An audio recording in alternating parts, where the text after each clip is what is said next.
નમસ્કાર વિદ્યાર્થી મિત્રો, આજના લેક્ચરની આપણે શરૂઆત કરીએ. જો આપણે મેન્ડલનો દ્વિસંકરણનો પ્રયોગ જોયો. દ્વિસંકરણ એટલે શું? દ્વિસંકરણ એટલે બે લક્ષણોના વારસાને ધ્યાનમાં રાખીને કરવામાં આવતો સંકરણનો પ્રયોગ. મેન્ડલે બે લક્ષણ લીધા. કયા બે લક્ષણ? એક બીજનો આકાર અને બીજનો રંગ. આ બંને લક્ષણો સાથે લીધા અને પછી એની વચ્ચે સંકરણ કરાવ્યું. એને દ્વિસંકરણનો પ્રયોગ કહેવાય. એના પરિણામ આપણે જોયા. F1 અને F2 સંતતિના આપણે પરિણામ જોયા. એનો સ્વરૂપ પ્રકાર અને જનીન પ્રકાર બંનેનો અભ્યાસ કર્યો. મેન્ડલે આ દ્વિસંકરણના પ્રયોગ ઉપરથી એક નવો નિયમ આપ્યો, મુક્ત વિશ્લેષણનો નિયમ. શું છે આપણે જોઈએ. જ્યારે કોઈ સંકરણમાં લક્ષણોની બે જોડ લેવામાં આવે છે ત્યારે કોઈ એક જોડનું લક્ષણ બીજી જોડના લક્ષણથી સ્વતંત્ર રીતે વિશ્લેષણ પામે. જ્યારે કોઈ સંકરણમાં લક્ષણની બે જોડ લેવામાં આવે છે ત્યારે કોઈ એક જોડનું લક્ષણ બીજી જોડના લક્ષણથી સ્વતંત્ર રીતે વિશ્લેષણ પામે. કોઈ એક જોડનું લક્ષણ બીજી જોડના લક્ષણથી સ્વતંત્ર રીતે વિશ્લેષણ પામે. બીજા શબ્દમાં કેવું હોય તો જ્યારે બે લક્ષણ લેવામાં આવે છે ત્યારે એક લક્ષણના વારસા ઉપર બીજા લક્ષણના વારસાની અસર થતી નથી. એટલે મેન્ડલે બે લક્ષણ લીધા, એક બીજનો આકાર અને બીજનો રંગ. આને પછી એનો વારસો જોયો, F1 અને F2 સંતતિ. એમાં એને ખબર પડી કે બે બીજના આકાર માટેના જે જનીનો છે એના ઉપર બીજના રંગ માટેના જનીનો છે કોઈ અસર કરતા નથી. આ બંને લક્ષણો માટેના જનીનો પોતપોતાની રીતે સ્વતંત્ર મુક્ત રીતે વિશ્લેષણ પામે છે. જાણે એકલા હોય ને એ રીતે વિશ્લેષણ પામે છે. આપણે સાબિત પણ કર્યું. દાખલા તરીકે બીજનો આકાર અને બીજના રંગ માટેના લક્ષણો આપણે અલગ અલગ લઈ લઈએ કે ભાઈ એક જ લક્ષણ લઈએ બીજના આકારનું અને બીજો એક પ્રયોગ કરીએ જેમાં બીજના રંગનું લક્ષણ લઈએ અને એમાં F1 અને F2 સંતતિ પ્રાપ્ત કરીએ. બીજનો આકાર અને બીજના રંગ માટેના લક્ષણો અલગ અલગ લઈ લઈએ સ્વતંત્ર, અને એનો વારસો તમે જુઓ F1 અને F2 સંતતિ. એ બંને લક્ષણો જ્યારે એકલા હોય છે અને જે વારસો મળે છે એ જ વારસો બંને લક્ષણો ભેગા હોય છે ને ત્યારે મળે છે. એટલે બંને લક્ષણો સાથે હોય કે એકલા હોય સ્વતંત્ર રીતે મુક્ત રીતે વિશ્લેષણ પામે છે. એને મુક્ત વિશ્લેષણનો નિયમ કહેવાય. એટલે મેન્ડલે પોતાના દ્વિસંકરણના પ્રયોગ ઉપરથી આવો મુક્ત વિશ્લેષણનો નિયમ આપ્યો. પછી તો મેન્ડલને સફળતા મળી એટલે ત્રિસંકરણ, 4 સંકરણ, 5, 6 અને 7 સંકરણ સુધીના પ્રયોગો કરાવ્યા. જો કે આપણા સિલેબસમાં નથી એટલે આપણે બધા નહીં જોઈએ, રેફરન્સ બુકોમાં આપેલા છે. અને તમે આગળ જ્યારે ભણશો ને જેનેટિક્સ ત્યારે આવશે પાછા. જો તમને આ 1 અને 2 સંકરણ આવડતું હશે તો આગળના આવડશે. એટલે આના ઉપર પૂરેપૂરું ધ્યાન આપજો. ચલો, મેન્ડલે આજે બધા સંકરણના પ્રયોગો કર્યા અને એના ઉપરથી આનુવંશિકતાના પરિણામો આપ્યા. એ 1865માં રજૂ કર્યા. એટલે મેન્ડલે પોતાના આ જે આનુવંશિકતાના જે કાર્યો હતા સંકરણના પ્રયોગના, એ બધા કાર્યો 1865માં રજૂ કર્યા.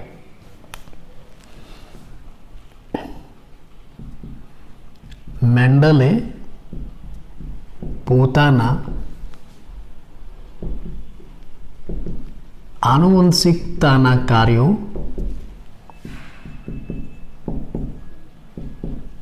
એટલે કે પ્રયોગો 1865માં રજૂ કર્યા. પણ નવાઈની વાત, આ કાર્યો ભલે 1865માં રજૂ કર્યા પણ કેટલાક કારણોસર 19મી સદી સુધી એ અજ્ઞાત રહ્યા. 1865માં રજૂ કર્યા પણ 19મી સદી સુધી કેટલાક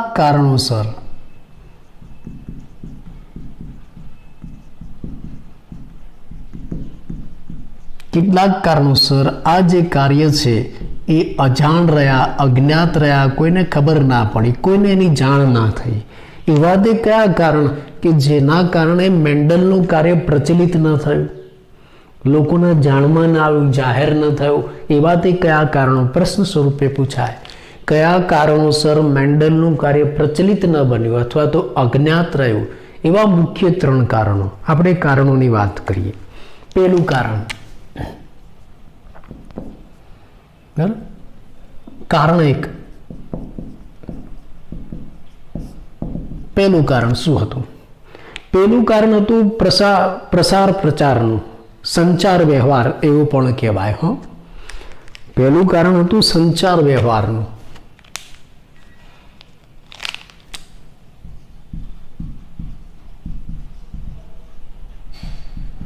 જેને બીજા શબ્દોમાં પ્રચાર પ્રસાર કહેવાય. કે ભાઈ એ સમયે પ્રચાર પ્રસાર વ્યવસ્થા એટલી બધી સારી નથી જેટલી આજે હતી. એમ આજે કોઈ પણ વાત તમે રજૂ કરો, આખા વિશ્વમાં તાત્કાલિક ફેલાઈ જાય. ઇન્ટરનેટ છે, મોબાઈલ છે, ટેલિવિઝન છે, કોમ્પ્યુટર છે, ઘણા બધા પ્રચાર પ્રસાર માધ્યમો છે, સંચાર વ્યવહાર સગવડતા છે આપણી પાસે. એટલે આજે એક નાનું સંશોધન થાય, એક નાની બાબત હોય તો આખા વિશ્વમાં ઝડપી ફેલાઈ જાય. જ્યારે ત્યારે આવી બધી વ્યવસ્થા હતી નહીં, એટલે જરૂર હોય એટલો એનો વિસ્તાર ન થયો, એનો ફેલાવો ન થયો, એનો બહોળો પ્રચાર થયો નહીં. પ્રચાર પ્રસાર અથવા તો સંચાર વ્યવહારનો અભાવ હતો, એટલે બહોળો પ્રસાર ન થયો. હું ટૂંકમાં લખું છું, પુસ્તકમાં હું જે બોલું છું ને એવું લાંબુ વર્ણન આપેલું છે, પણ અહીંયા તમને યાદ રહે એટલે હું ટૂંકમાં લખું છું કે ભાઈ પહેલું કારણ કયું હતું? મેન્ડલનું કાર્ય પ્રચલિત ન બન્યું, લોકોની સામે બહુ ફેલાયું નહીં. એનું પહેલું કારણ આ સંચાર વ્યવહાર, પ્રચાર પ્રસાર નબળો હતો. અભાવ તો ન કહેવાય, પણ નબળો કહેવાય. કેમ કે એ વખતે આ બધી સગવડતા હતી નહીં. ઇન્ટરનેટ છે, મોબાઈલ છે, ટેલિવિઝન છે, કોમ્પ્યુટર છે, આવી કોઈ સગવડતા નથી. કોઈ જાહેરાતના માધ્યમો પણ નહોતા, એટલે એની માહિતી બહુ ફેલાઈ નહીં. આ એક પહેલું કારણ. બીજું કારણ,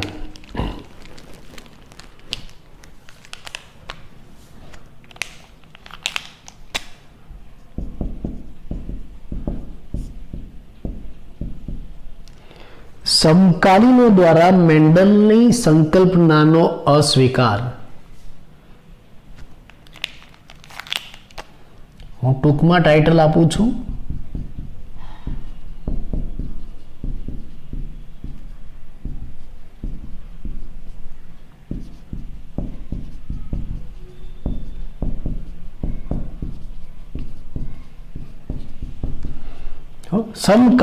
સમકાલીન એટલે મેન્ડલનું જે કાર્ય હતું એ વખતે જે વૈજ્ઞાનિકો હતા, સંશોધકો હતા, એ સમયના, એને સમકાલીન કહેવાય. એ લોકોએ મેન્ડલની સંકલ્પના છે, એના જે કાર્ય છે એને સ્વીકાર્યું નહીં, અસ્વીકાર કર્યો. કેમ? તો આપણે એની સંકલ્પનાની વાત કરીએ. મેન્ડલની સંકલ્પના કઈ હતી? જનીનની સંકલ્પના હતી, કારક માટેની હતી. મેન્ડલની જે કારકની સંકલ્પના હતી, કારક કે જનીન અંગેની સંકલ્પના, મેન્ડલની જે કારક કે જનીન અંગેની સંકલ્પના હતી એનો સ્વીકાર એ સમયના વૈજ્ઞાનિકોએ કે સંશોધકોએ ન કર્યો. હવે એની સંકલ્પના શું હતી આપણે એની વાત કરીએ. પહેલું એને શું કહ્યું? એને એમ કહ્યું કે લક્ષણોની અભિવ્યક્તિનું નિયંત્રણ કારકો દ્વારા થાય છે.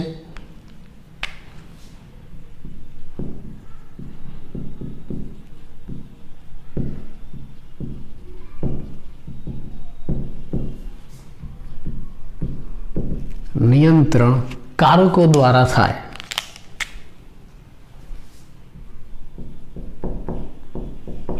કારકો અથવા તો જનીન દ્વારા થાય.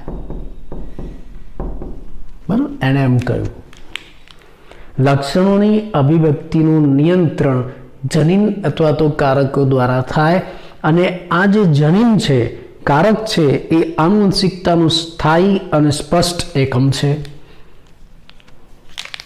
બીજું, જનીન એ આનુવંશિકતાનો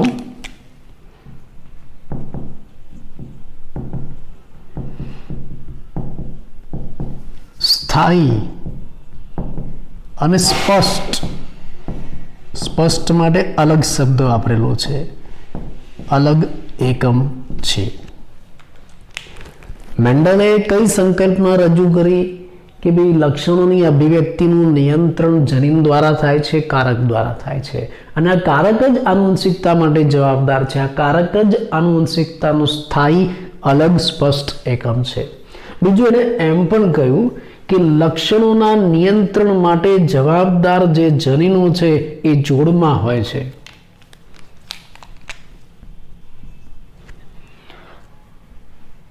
લક્ષણોની અભિવ્યક્તિનું નિયંત્રણ જનીનોની જોડ દ્વારા થાય છે.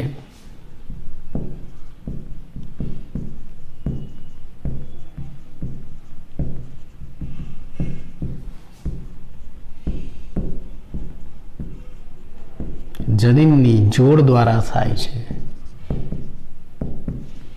બે જનીનો દ્વારા થાય છે. અને આ બંને જનીનો, જોડમાં રહેલા બંને જનીનો એકબીજામાં ભળતા નથી, અને જોડમાં રહેલા બંને જનીનો એકબીજામાં ભળતા નથી.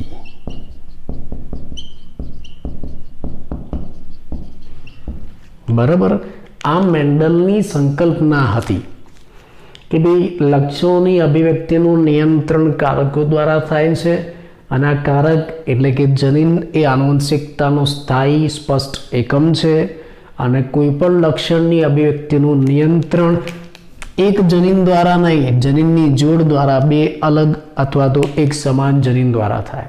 અને આ જોડમાં રહેલા બંને જનીનો એકબીજામાં ભળતા નથી, એકબીજામાં ભળતા નથી એટલે આ મુક્ત વિશ્લેષણનો નિયમ. હવે જો મેન્ડલ સાચો હોય, એ વખતના વૈજ્ઞાનિકો સમકાલીનોને એવો પ્રશ્ન થયો કે જો મેન્ડલ સાચો હોય, બંને જનીનો એકબીજામાં ભળે નહીં, જો બંને જનીનોનું મિશ્રણ ન થતું હોય, એકબીજામાં ભળતા ન હોય, તો પછી જે સંતતિ સર્જાય પિતૃ જેવી જ આવી જોઈએ, પણ કુદરતમાં, પ્રકૃતિમાં આસપાસ ઘણી બધી ભિન્નતા ધરાવતી સંતતિઓ છે, ઘણી બધી ભિન્નતાઓ જોવા મળે છે. એટલે એને આ મેન્ડલનું જે સંકલ્પના છે એનો સ્વીકાર ન કર્યો, કેમ કે એ લોકોએ, સમકાલીનોએ પ્રકૃતિમાં વિવિધ પ્રકારની ભિન્નતાઓ જોઈ.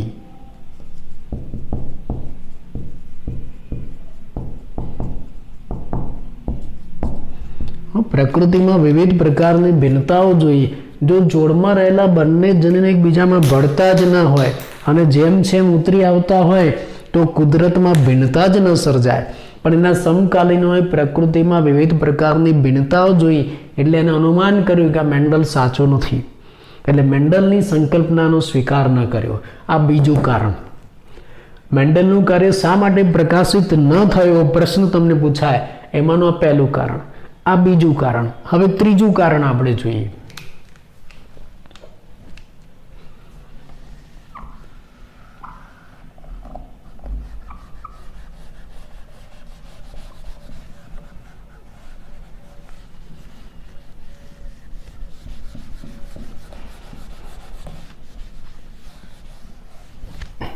ત્રીજું કારણ.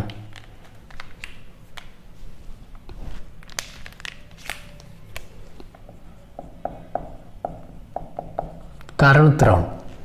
પહેલું, બીજું અને આ ત્રીજું કારણ. ત્રીજું કારણ એવું હતું કે આ જે આખી ઘટના છે આનુવંશિકતાની, બાયોલોજિકલ છે, જૈવિક ઘટના છે, અને મેન્ડલે આ જૈવિક ઘટના છે એનું પૃથ્થકરણ, એનું એનાલિસિસ, એનું સંશોધન ગાણિતિક અભિગમ દ્વારા કર્યું. આ ત્રીજું કારણ.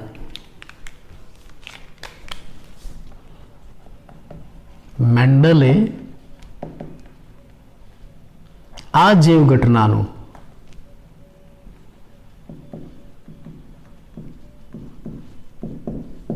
પૃથ્થકરણ, એનાલિસિસ ગાણિતિક અભિગમ દ્વારા કર્યું.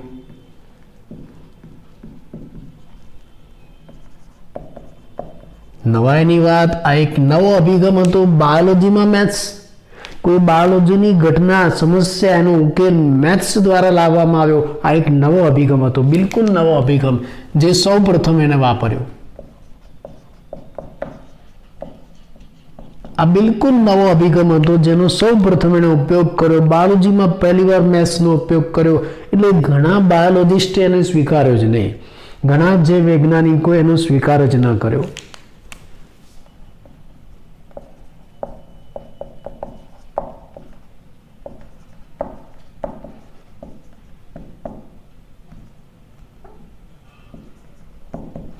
તેનો અસ્વીકાર કર્યો કે ભાઈ આવું ના હોય. ક્યારેય બાયોલોજીમાં મેથ્સ થોડું હોય, એ અને બી ગ્રુપ બંને સાથે થોડું હોય, એટલે એનો સ્વીકાર કરવામાં ના આવે. એટલે આવા મુખ્ય 3 કારણોના લીધે મેન્ડલનું કાર્ય 19મી સદી સુધી પ્રકાશિત ન થયું, જાહેર ન થયું. તમને પ્રશ્ન સ્વરૂપે, ટૂંકનોંધ સ્વરૂપે પણ પૂછાય કે ભાઈ મેન્ડલનું કાર્ય લાંબા સમય સુધી અથવા તો 19મી સદી સુધી પ્રકાશિત ન થયું, તેની પાછળના કારણ શું? હું ટૂંકમાં કહું. પહેલું કારણ છે સંચાર વ્યવહાર, પ્રચાર પ્રસાર વ્યવહાર નબળો હતો, અત્યારના જેવો નહોતો. બીજું કારણ છે કે એમાં જે સંકલ્પનાઓ છે એ સમયના જે વૈજ્ઞાનિકો, સંશોધકો એટલે કે સમકાલીનો હતા એને સ્વીકાર ન કર્યો. સાથે એની સંકલ્પના લખી નાખવાની કે એની સંકલ્પના કઈ હતી? એની સંકલ્પના એવી હતી કે લક્ષણોની અભિવ્યક્તિનું નિયંત્રણ કારકો દ્વારા થાય, અને આ કારક જ આનુવંશિકતાનું સ્થાયી અને સ્પષ્ટ એકમ છે. જ્યારે કોઈ લક્ષણની અભિવ્યક્તિનું નિયંત્રણ જનીનો દ્વારા થતું હોય, એ જનીનો જોડમાં હોય, અને આ બંને જોડમાં રહેલા જનીનો એકબીજામાં ભળે નહીં, એટલે કે વિવિધતા ના આવે. પણ આ સમકાલીનોએ પ્રકૃતિમાં ઘણી બધી વિવિધતા જોઈ, ભિન્નતાઓ જોઈ. એનો મતલબ કે આ મેન્ડલનું જે સંકલ્પના છે એ બરાબર નથી, અસ્વીકાર્ય છે. ત્રીજું કારણ, મેન્ડલે આખી આ જે જૈવ ઘટના છે આનુવંશિકતાની, એનું પૃથ્થકરણ, એનું એનાલિસિસ ગાણિતિક અભિગમ દ્વારા કર્યું, સંભાવના દ્વારા કર્યું. અને આ તો એક નવો અભિગમ હતો. બાયોલોજીમાં મેથ્સ આવ્યું એટલે ઘણા બધા બાયોલોજિસ્ટે એનો સ્વીકાર જ કર્યો નહીં. આવા કારણોસર મેન્ડલનું કાર્ય 19મી સદી સુધી પ્રકાશિત ન થયું. 19મી સદીમાં પ્રકાશિત થયું, એની પાછળનું કારણ શું હવે આપણે એ જાણીએ. 19મી સદીમાં શા માટે આ મેન્ડલનું કાર્ય પ્રકાશિત થયું, લોકોની સમક્ષ આવ્યું, હવે આપણે કારણ જાણીએ.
જો 19મી સદીમાં ધ બ્રિજ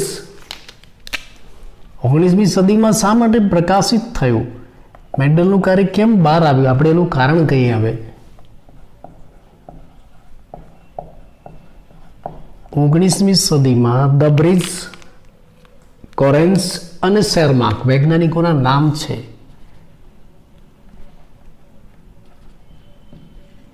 ધ બ્રિજ,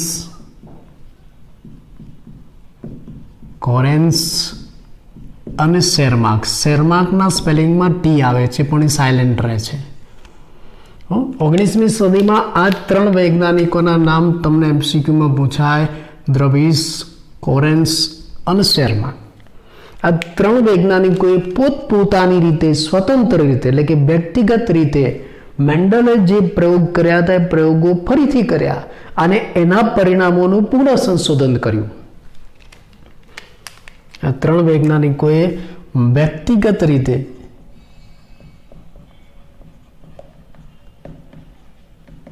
મેન્ડલના પ્રયોગો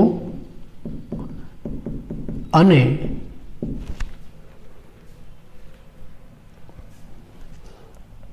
તેની આનુવંશિકતાના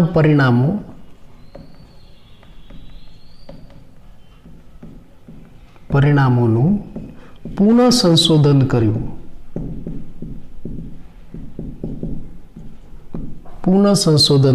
ફરીથી એ પ્રયોગો કર્યા, ફરીથી નવા પરિણામો મેળવ્યા અને એના ઉપરથી આ મેન્ડલનું કાર્ય પ્રકાશિત થયું. કયા વૈજ્ઞાનિકોએ મેન્ડલનું કાર્ય પુનઃ સંશોધિત કર્યું અથવા તો પુનઃ પ્રકાશિત કર્યું? કયા વૈજ્ઞાનિકો? દબરેઝ, કોરેન્સ અને શેરમાન. આ ત્રણ વૈજ્ઞાનિકોએ વ્યક્તિગત રીતે એટલે પોતપોતાની રીતે, ત્રણેય ભેગા મળીને નહીં, આ ત્રણ વૈજ્ઞાનિકોએ પોતપોતાની રીતે આ મેન્ડલના જે પ્રયોગો હતા એ ફરીથી કર્યા, ફરીથી આનુવંશિકતાના પરિણામો મેળવ્યા અને એના ઉપરથી મેન્ડલનું કાર્ય પ્રકાશિત કર્યું. બીજું, આ ત્રણેય વૈજ્ઞાનિકોએ જ્યારે પ્રયોગ કર્યા ત્યારે ફાયદો, એક અગત્યની બાબત, માઇક્રોસ્કોપની ટેકનિકમાં પ્રગતિ થઈ ચૂકી હતી, એટલે માઇક્રોસ્કોપ આવી ગયા હતા. પહેલો ફાયદો.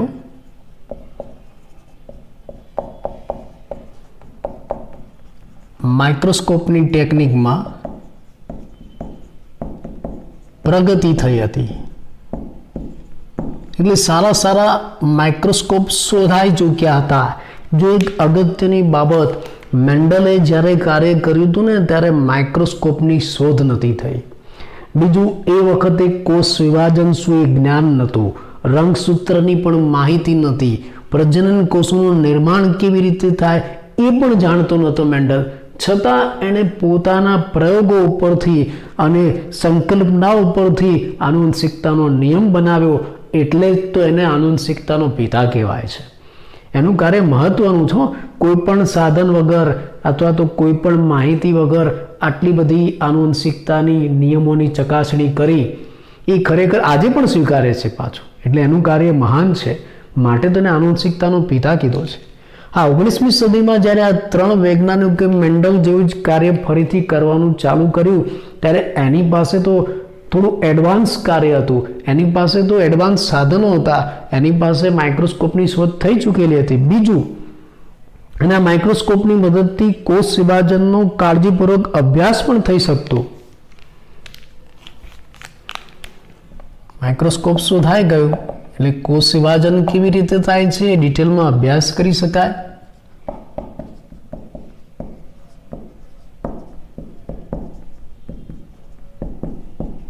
અભ્યાસ થઈ શકતો.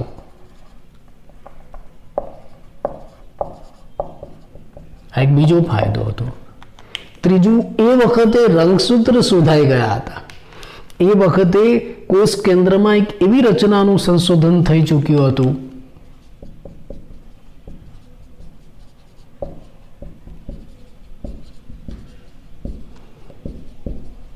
એવી રચનાનું સંશોધન થઈ ચૂક્યું હતું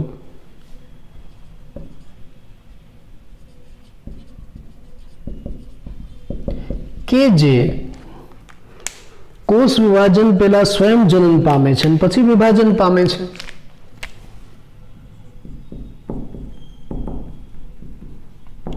કોષ વિભાજન પહેલા સ્વયં જનન પામે છે એટલે કે ડબલ થાય છે અને પછી વહેંચાય છે એટલે પછી વિભાજન પામે છે. આવી રચના શોધાઈ ગઈ હતી ને એ રચનાને રંગસૂત્ર એવું નામ આપ્યું હતું. રંગસૂત્ર અથવા તો રંગકાય એવું નામ આપ્યું હતું, કેમ કે એને અભિરંજિત કરતા એ રંગીન દેખાતું હતું.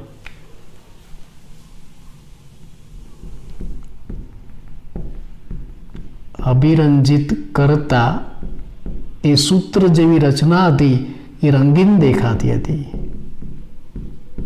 માટે એને રંગસૂત્ર અથવા તો રંગીન કાય, રંગકાય એવું નામ આપ્યું હતું. એનો મતલબ કે એ વખતે રંગસૂત્રની માહિતી હતી, રંગસૂત્ર શોધાઈ ચૂક્યા હતા, માઇક્રોસ્કોપ પણ હતા, રંગસૂત્ર પણ હતું, કોષ વિભાજનનો અભ્યાસ પણ થતો હતો. અને ઈસવીસન 1902 સુધીમાં અર્ધીકરણ દરમિયાન રંગસૂત્રની ગતિવિધિ કેવી છે એનું જ્ઞાન પણ પ્રાપ્ત થઈ ચૂક્યું હતું.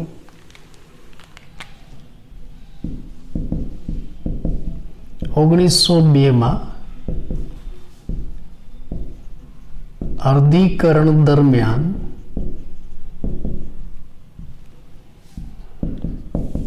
રંગસૂત્રનું હલનચલન કેવી રીતે થાય કોષમાં. 1902 અર્ધીકરણ દરમિયાન રંગસૂત્રનું હલનચલન કેવી રીતે થાય છે, એની ગતિ કેવી રીતે થાય છે,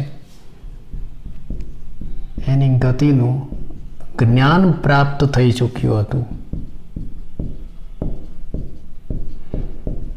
ટૂંકમાં અર્ધીકરણની પણ માહિતી હતી અને આ અર્ધીકરણ અને સમવિભાજન દરમિયાન રંગસૂત્રનું વર્તન કેવું હોય છે એ પણ સમજી શકાયું હતું. અર્ધીકરણ અને સમવિભાજન દરમિયાન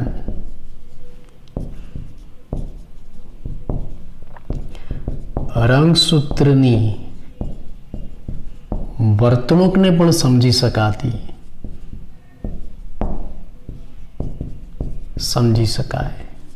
આ બધું એડવાન્સ હતું, આ બધા ફાયદા હતા. મેન્ડલે જ્યારે કાર્ય કર્યું ને ત્યારે આ બધી સગવડતાઓ નથી, આ બધા ફાયદાઓ નહોતા. પણ 19મી સદીમાં બ્રીઝ, કોરેન્સ અને શેરમાન્કે મેન્ડલ જેવા કાર્યો ફરીથી કર્યા ત્યારે એની પાસે શું સગવડતા હતી? એક તો માઇક્રોસ્કોપ શોધાઈ ગયો હતો, બીજું કોષ વિભાજનનો અભ્યાસ પણ થઈ ચૂક્યો હતો, કોષ કેન્દ્રમાં રંગસૂત્ર પણ શોધાઈ ગયું હતું, અર્ધીકરણમાં રંગસૂત્ર કેવી રીતના વર્તે છે એ પણ ખબર પડી ગઈ હતી. ટૂંકમાં અર્ધીકરણનો અભ્યાસ પણ થઈ ચૂક્યો હતો, જેના કારણે 19મી સદીમાં મેન્ડલનું કાર્ય પુનઃ પ્રકાશિત થયું. પણ હવે જો આ બધી માહિતી હોવાના કારણે બન્યું શું, આપણે વાત કરીએ. આ બધી માઇક્રોસ્કોપનો ઉપયોગ કરીને, અર્ધીકરણના જ્ઞાનનો ઉપયોગ કરીને, રંગસૂત્રનો વર્તનનો ઉપયોગ કરીને વોલ્ટર સટન અને થિયોડોર બોહરીએ જોયું કે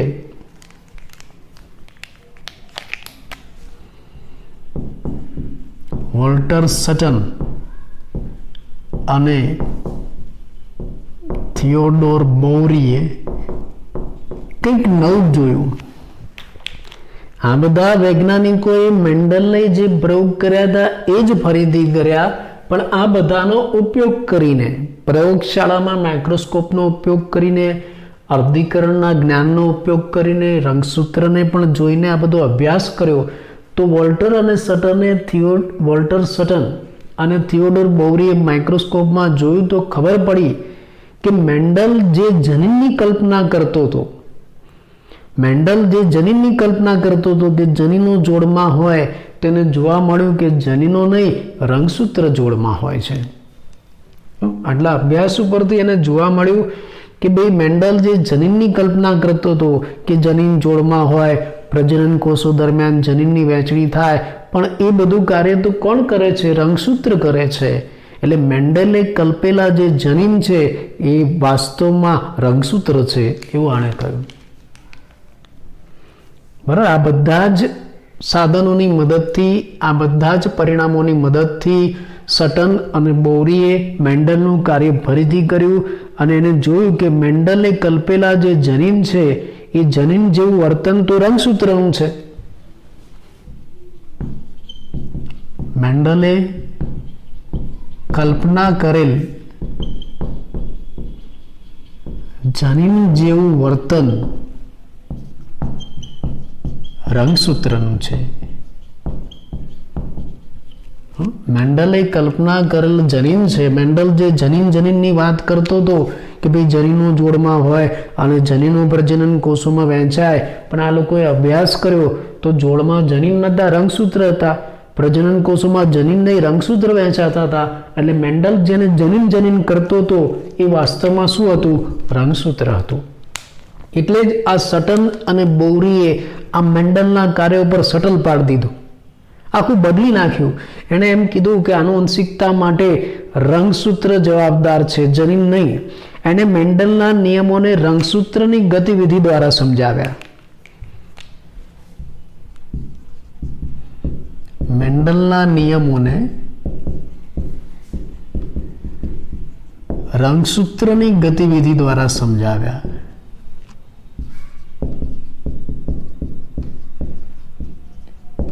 અને આનુવંશિકતા માટે જનીન નહીં રંગસૂત્ર જવાબદાર છે એને એમ કહ્યું.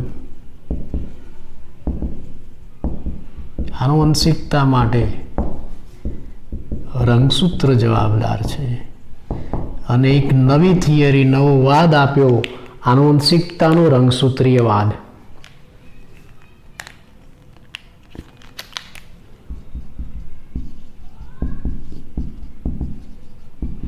આનુવંશિકતાનો રંગસૂત્રીયવાદ, બરાબર, જે આ થિયરીનું મેઇન ટાઇટલ છે. પુસ્તકમાં, બુકમાં તમને આ પહેલા ટાઇટલ આપેલું છે.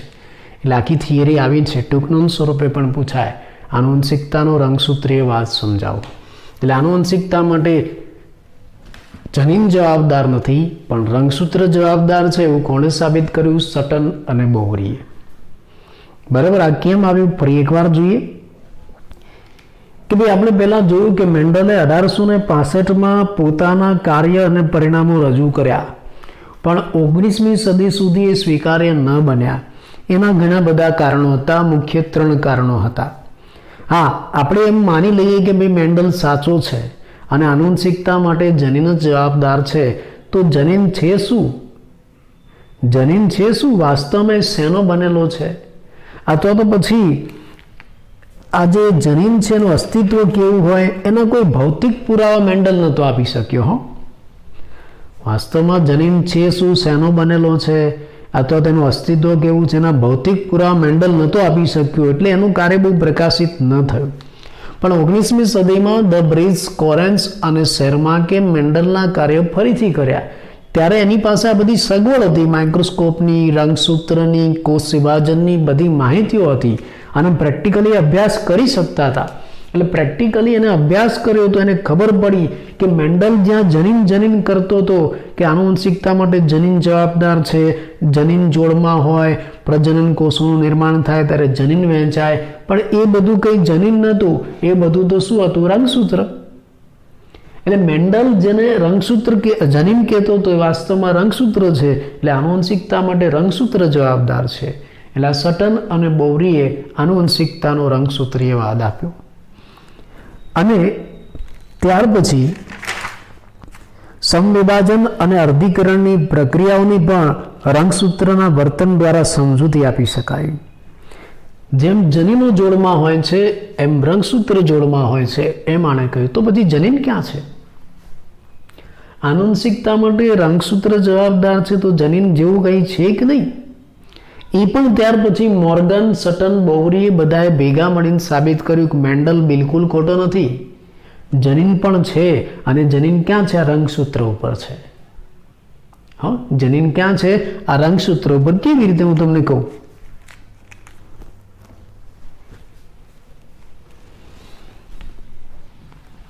આ જે થિયરી આખી છે ને એ આનુવંશિકતાનો રંગસૂત્રીય વાદ છે, પણ મેં તમને એના ટુકડા ટુકડા કરીને સમજાવ્યું. અને અલગથી પ્રશ્ન સ્વરૂપે પૂછાય. પહેલો ભાગ મેં તમને એમ સમજાવ્યું કે મેન્ડલનું કાર્ય કેમ પ્રકાશિત ન થયું એનું કારણ સમજાવ્યું. પછી કોણે પ્રકાશિત કર્યું ને કેવી રીતે એ સમજાવ્યું. હા, આ બંનેને ભેગું કરશું એટલે શું આવી જશે? આનુવંશિકતાનો રંગસૂત્રીય વાદ.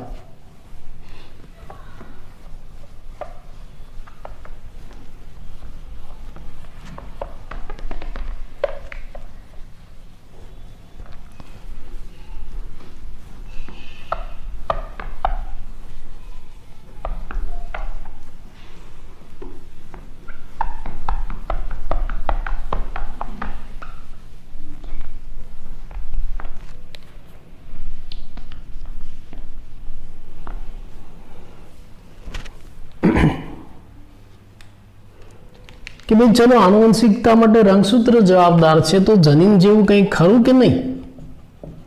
છે કે નહીં જનીન જેવું? હા છે. આ સટન, બોહરી અને એક ત્રીજો મોર્ગન છે, આપણે આગળ જોઈશું.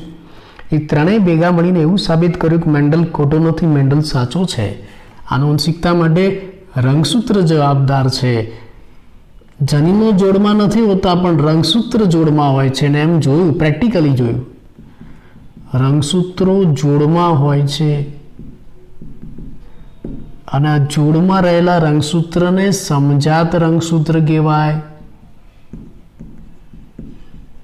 આ શબ્દ આવશે વારંવાર. સમજાત રંગસૂત્ર એટલે શું? ઘણા કે જેની જાત સરખી હોય સમજાત, એવું નહીં. સમજાત રંગસૂત્ર એટલે જે રંગસૂત્ર, મતલબ તો કંઈક એવો જ થાય છે કે ભાઈ આ બંને રંગસૂત્રની રચના, એના ઉપર જનીન બંધારણ, એની ગોઠવણી, એનો આકાર બધું એક સરખું હોય તો એને શું કહેવાય? સમજાત રંગસૂત્ર કહેવાય. એટલે આ સમજાત રંગસૂત્ર છે. રંગસૂત્રોની જોડ છે, એમાં સમજાત રંગસૂત્ર છે. હવે આ સટન, બોરી અને મોર્ગન શું કહે છે કે ભાઈ મેન્ડલ જે જનીનની વાત કરે છે એ પણ સાચી, જનીન પણ છે, હો, એ પણ જોડમાં છે, એ વાત પણ સાચી. અને એ જનીનો છે ને આ રંગસૂત્રો પર રહેલા છે. સમજાત રંગસૂત્ર પર સમજાત સ્થાનોએ જનીનો રહેલા છે.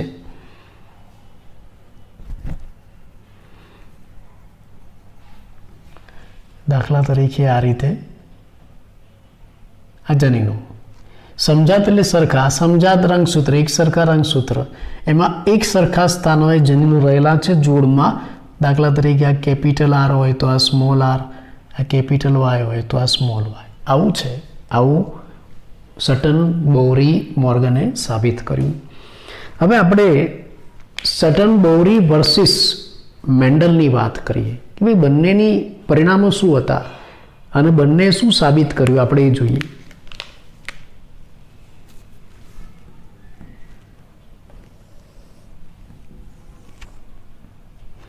એક બાજુ આપણે મેન્ડલ લઈએ કે ભાઈ મેન્ડલ શું કહેતો હતો એની સંકલ્પના, અને બીજી બાજુ સટન અને બોરીની વાત કરીએ.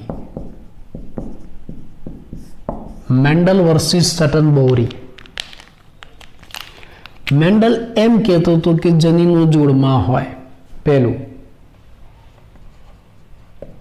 જનીન જોડમાં હોય. ઉદાહરણ તરીકે કેપિટલ ટી, સ્મોલ ટી. જ્યારે સટન અને બોરીએ શું સાબિત કર્યું? રંગસૂત્ર જોડમાં હોય. માઇક્રોસ્કોપમાં જોયું, જનીન નહીં, રંગસૂત્ર જોડમાં હોય. હા, આ બંનેના સરખામણી છે, તુલનાત્મક અભ્યાસ છે. બીજું,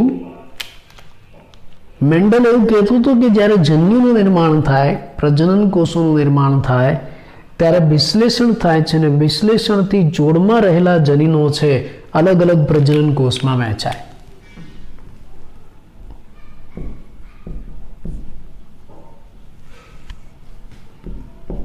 સટન અને બોરી. ચલો, આ જનીનો જોડમાં હોય છે અને જ્યારે પ્રજનન કોષોનું નિર્માણ થાય, વિશ્લેષણ થાય, ત્યારે જોડમાં રહેલા જનીનો અલગ અલગ પ્રજનન કોષ અથવા તો જન્યુમાં વહેંચાય. આ જન્યુ છે.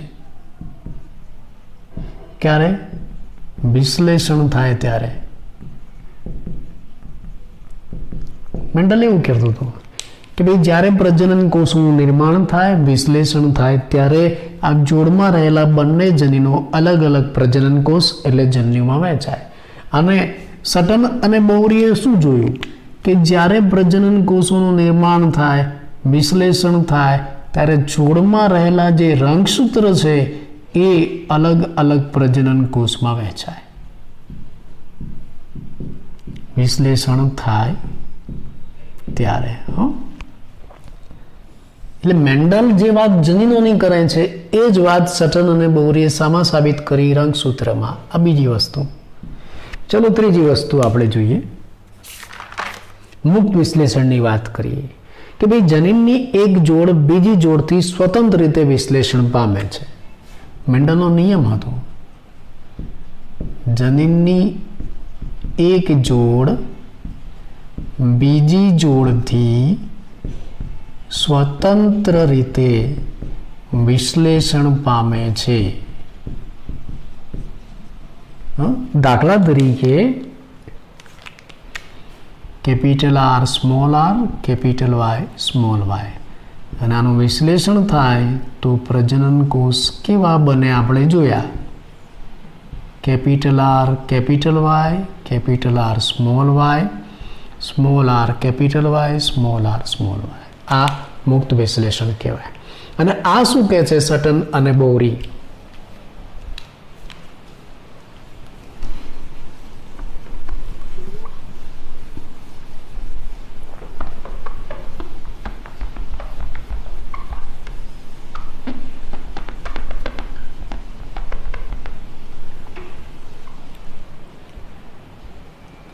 સટન અને બોરી એવું કહે છે કે રંગસૂત્રોની અલગ અલગ જોડ એકબીજાથી સ્વતંત્ર રીતે વિશ્લેષણ પામે છે.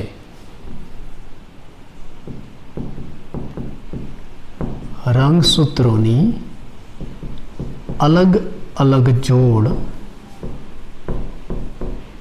એકબીજાથી સ્વતંત્ર રીતે વિશ્લેષણ પામે છે. કેવી રીતે? હું આકૃતિમાં બતાવું.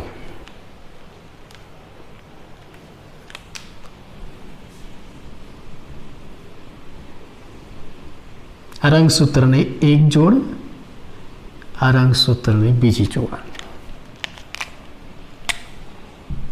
Capital R capital Y, capital R small y.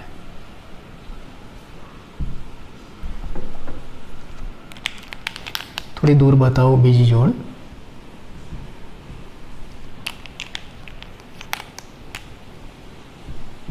Small R capital Y, small r small y. બરાબર. આ રંગસૂત્રની બે અલગ અલગ જોડ છે. જ્યારે એનું વિશ્લેષણ થાય છે,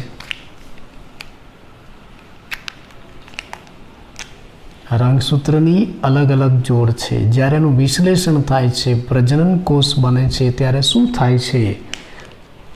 અલગ અલગ જોડ એકબીજાથી સ્વતંત્ર રીતે વિશ્લેષણ પામે છે. એટલે જો આ રીતે પ્રજનન કોષ બને ને ત્યારે એક, આ બે, આ ત્રણ, ચાર પ્રજનન કોષ, ચારેયમાં સ્વતંત્ર રંગસૂત્રો આવે છે.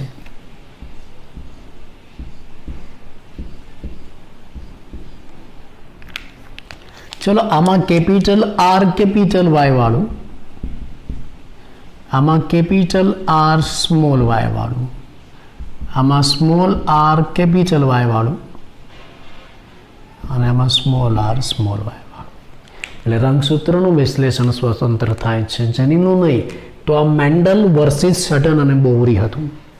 આ તમને ટેબલ સ્વરૂપે આપેલું છે કે આમાં તમે કલ્પના કરો કયું રંગસૂત્ર છે ને કયો જનીન છે, બંને એક જ લાગે, પણ મેં બે ભાગ અલગ કરી દીધા. મેન્ડલ એવું કહેતો હતો જનીનો જોડમાં હોય, કેપિટલ ટી સ્મોલ ટી. સટન અને બોરે પ્રેક્ટિકલી શું જોયું? રંગસૂત્ર જોડમાં છે. મેન્ડલ એવું કહે છે કે જ્યારે પ્રજનન કોષોનું નિર્માણ થાય ત્યારે આ જોડમાં રહેલા જનીનોનું વિશ્લેષણ થાય અને દરેક જનીન અલગ અલગ પ્રજનન કોષમાં આવે. જ્યારે સટન અને બોરીએ એવું જોયું કે જ્યારે પ્રજનન કોષોનું નિર્માણ થાય અને વિશ્લેષણ થાય ત્યારે આ અલગ અલગ રંગસૂત્ર વહેંચાઈ જાય. જોડમાં રહેલા જે રંગસૂત્ર છે અલગ અલગ જન્યુમાં વહેંચાઈ જાય. પછી મેન્ડલનો મુક્ત વિશ્લેષણનો નિયમ, જનીનની એક જોડ બીજી જોડથી સ્વતંત્ર રીતે વિશ્લેષણ પામે છે. આ ઉદાહરણમાં એને બતાવ્યું હતું દ્વિસંકરણમાં. Capital R small R, capital Y small Y. તો 4 પ્રકારના પ્રજનન કોષ બને, જેમાં 50%માં કેપિટલ આર હોય, 50%માં સ્મોલ આર હોય. એવી જ રીતે 50%માં કેપિટલ વાય હોય તો 50%માં સ્મોલ વાય સ્વતંત્ર રીતે મુક્ત રીતે વિશ્લેષણ પામે છે. તો સટન અને બોરીએ એવું જોયું કે જો બે અલગ અલગ રંગસૂત્રની જોડ હોય તો એનું વિશ્લેષણ સ્વતંત્ર રીતે થાય, દરેક રંગસૂત્ર સ્વતંત્ર રીતે વહેંચાય. આ એક જોડ છે capital R capital Y, capital R small y વાળી. બીજી જોડ છે small R capital Y, small r small y વાળી. અને એનું વિશ્લેષણ થયું તો બધા સ્વતંત્ર અલગ અલગ પ્રજનન કોષમાં ગયા. આમ મેન્ડલ જેને જનીનની કલ્પના કરે છે એ વાસ્તવમાં શું છે? રંગસૂત્ર છે. તો જનીન જેવું કંઈ ખરું? હા, જનીન ખરા, પણ એ જનીન ક્યાં છે? આ રંગસૂત્રો ઉપર રહેલા છે. આ સમજાત રંગસૂત્રો પર સમજાત સ્થાને રહેલા છે એવું સટન અને બોરીએ સાબિત કર્યું. અને સટન અને બોરીએ શું અધિતર્ક આપ્યો? આટલા અભ્યાસ ઉપરથી સટન અને બોરીએ એવો તર્ક રજૂ કર્યો કે રંગસૂત્ર જોડમાં હોય છે અને જોડમાં રહેલા રંગસૂત્રો પર જનીનો હોય છે,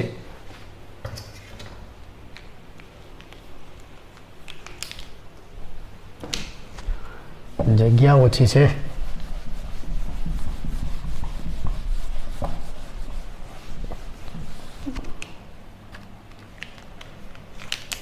આટલા અભ્યાસ ઉપરથી સટન અને બોરીનો અધિતર્ક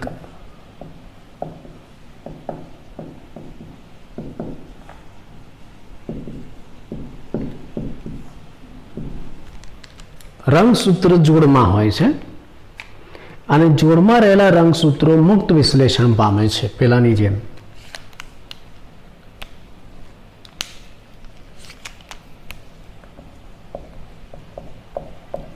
રંગસૂત્રો જોડમાં હોય છે અને જોડમાં રહેલા રંગસૂત્રો મુક્ત વિશ્લેષણ પામે છે. રંગસૂત્રો જોડમાં હોય છે ને ત્યારે આ રંગસૂત્ર સાથે જનીનો પણ જોડમાં હોય છે. રંગસૂત્રો પર જનીનો પણ જોડમાં હોય છે. એટલે જ્યારે રંગસૂત્રનું મુક્ત વિશ્લેષણ થાય છે ને ત્યારે જનીનનું પણ મુક્ત વિશ્લેષણ થાય છે.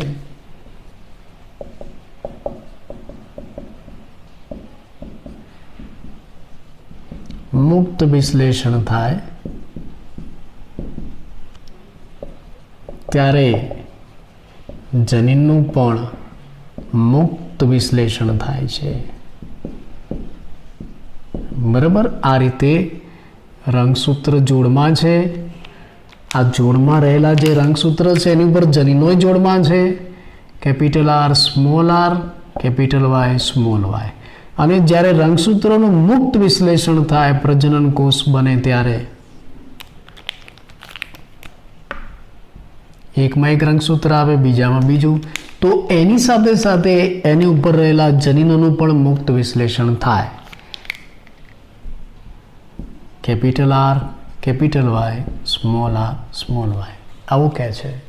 બરાબર. સટન અને બોરીનો અધિતર્ક આટલા અભ્યાસ ઉપરથી કે મેન્ડલ ખોટો નથી, મેન્ડલ સાચો છે.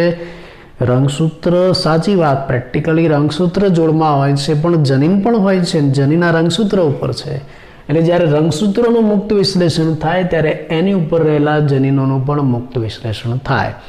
આ સટને રંગસૂત્રના વિશ્લેષણને મેન્ડલના સિદ્ધાંતો સાથે જોડ્યા.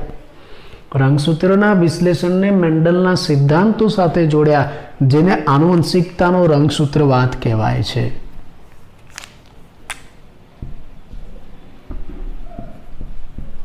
સટને શું કર્યું? રંગસૂત્રના વિશ્લેષણને મેન્ડલના સિદ્ધાંતો સાથે જોડ્યા.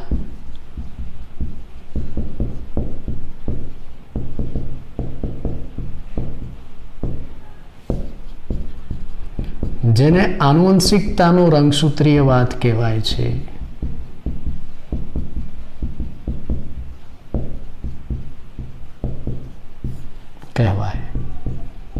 બરાબર, આ રીતે આનુવંશિકતાનો રંગસૂત્રીયવાદ આવ્યો. બરાબર, ખાસ ખૂબ જ અગત્યની આ થિયરી છે, ધ્યાનમાં રાખજો. ફરી એકવાર ટૂંકમાં તમને કીધું, આ નીચેની આકૃતિ મેં દોરી હતી પણ હવે આજે એ પૂરી નહીં થાય, બધું બહુ ભેગું થઈ જશે. એ હવે આપણે નેક્સ્ટ લેક્ચરમાં લઈશું. ખોટી જગ્યાએ રોકી લીધી. સારું, 1865માં મેન્ડલે પોતાના પરિણામો રજૂ કર્યા પણ કોઈએ ધ્યાનમાં ન લીધા. ઘણા કારણો હતા. 19મી સદીમાં દબ્રીસ, કોરેન્સ અને સેરમાક નામના વૈજ્ઞાનિકે આ જે પ્રયોગ છે ફરીથી કર્યા 19મી સદીમાં. પણ ત્યારે એની પાસે માઇક્રોસ્કોપ પણ સારા હતા, રંગસૂત્ર પણ શું છે ખબર હતી, કોષ વિભાજન કેવી રીતના થાય જ્ઞાન પણ હતું, અર્ધીકરણ કેવી રીતના થાય એ પણ ખબર હતી, પ્રજનન કોષોનું નિર્માણ કેવી રીતે થાય એ પણ જાણતા હતા. એટલે 19મી સદી પછી આ જે મેન્ડલનું કાર્ય છે પુનઃપ્રકાશિત થયું. કોણે પુનઃપ્રકાશિત કર્યું? ધ બ્રિજ, કોરેન્સ અને શેરમાકે આને પુનઃપ્રકાશિત કર્યું. પણ બોલ્ટર અને સટન નામનો જે વૈજ્ઞાનિક છે એને વાસ્તવમાં જોવા જઈએ તો મેન્ડલના કાર્ય ઉપર સટલ પાડી દીધું. મેન્ડલથી બિલકુલ અલગ લાવ્યા. વર્સિસ, બંને વિરોધી થઈ ગયા. મેન્ડલ વર્સિસ સટન અને બોરી. એને 1902માં જ્યારે પ્રજનન કોષોના નિર્માણની માહિતી આવી ગઈ એનો ઉપયોગ કર્યો, માઇક્રોસ્કોપનો ઉપયોગ કર્યો અને જોયું કે મેન્ડલ જે જનીનની કલ્પના કરતો હતો એ વાસ્તવમાં રંગસૂત્ર હતું. મેન્ડલ એવું કહેતો હતો કે જનીનો જોડમાં હોય, આને પ્રેક્ટિકલી જોયું કે રંગસૂત્ર જોડમાં હોય છે. મેન્ડલ એવું કહેતો કે જ્યારે પ્રજનન કોષોનું નિર્માણ થાય, વિશ્લેષણ થાય ત્યારે જોડમાં રહેલા જનીનો અલગ અલગ પ્રજનન કોષમાં વહેંચાય. આને જોયું કે રંગસૂત્ર વહેંચાય છે. મેન્ડલનો મુક્ત વિશ્લેષણનો નિયમ પણ એને રંગસૂત્ર ઉપરથી સાબિત કર્યો. એટલે આ સટન અને બોરીએ મેન્ડલ કરતાં કંઈક અલગ આપ્યું. સટન અને બોરી એમ કહ્યું કે આનુવંશિકતા માટે જનીન નહીં પણ શું જવાબદાર છે? રંગસૂત્ર જવાબદાર છે. એટલે આનુવંશિકતાનો રંગસૂત્રવાદ આવ્યો. હા, પણ જનીન છે મેન્ડલ બિલકુલ ખોટો નથી. સટન, બોરી અને એક ત્રીજો વૈજ્ઞાનિક મોર્ગન, આ બધાએ એવું સાબિત કર્યું કે જનીન જેવું છે. અને જનીન ક્યાં છે? રંગસૂત્ર ઉપર છે. જનીન ક્યાં છે? રંગસૂત્ર ઉપર છે. કેવા રંગસૂત્ર ઉપર? સમજાત રંગસૂત્ર ઉપર. સમજાત સ્થાને, કોઈ ચોક્કસ સ્થાને ગોઠવાયેલા છે. એટલે રંગસૂત્રની જોડ ઉપર જનીનોની જોડ હોય. એટલે મેન્ડલનો મુક્ત વિશ્લેષણનો નિયમ સાચો. સટન અને બોરીએ કહ્યું કે ભાઈ જ્યારે રંગસૂત્રો જોડમાં હોય છે, પ્રજનન કોષોનું નિર્માણ થાય, મુક્ત વિશ્લેષણ થાય એટલે જોડમાં રહેલા જે રંગસૂત્ર છે એ અલગ અલગ પ્રજનન કોષમાં વહેંચાય, એનું મુક્ત વિશ્લેષણ થાય. પણ એ જ સમયે આ રંગસૂત્ર ઉપર રહેલા જનીનો છે એનું પણ મુક્ત વિશ્લેષણ થાય. એટલે મેન્ડલ સાચું છે. એટલે સટન અને બોરીએ શું કર્યું? વિશ્લેષણને મેન્ડલના સિદ્ધાંતો સાથે સરખાવ્યું, રંગસૂત્રના વિશ્લેષણને, અને એના ઉપરથી આનુવંશિકતાનો રંગસૂત્રીયવાદ આપ્યો સટન અને બોરીએ. વાસ્તવમાં તમને રંગસૂત્રીયવાદ પૂછાય તો ખરેખર સટન અને બોરીથી ચાલુ થાય. પણ આપણી પુસ્તક પ્રમાણે રંગસૂત્રીયવાદ તમને છેક આગળથી આપ્યું છે. આ થિયરી ચાલુ થઈ ને ત્યારથી. અને આ તો બોર્ડની પરીક્ષા છે એટલે બોર્ડવાળા જ્યાં ટાઇટલ આપ્યું ને ત્યાંથી આખું માગે. બાકી આખી થિયરીમાં રંગસૂત્રવાદ નથી. રંગસૂત્રવાદ તો આટલો જ છે. પણ છતાં તમને પરીક્ષામાં પૂછાય તો આખું લખવાનું, ધ્યાન રાખજો. હવે આ રંગસૂત્રવાદ ઉપરથી સમવિભાજન અને અર્ધીકરણમાં કે પ્રજનન કોષોના નિર્માણમાં રંગસૂત્રની વહેંચણી કેવી રીતના થાય છે, એની વર્તણૂક કેવી હોય છે, એનો આપણે પ્રેક્ટિકલી અભ્યાસ નેક્સ્ટ લેક્ચરમાં કરીશું.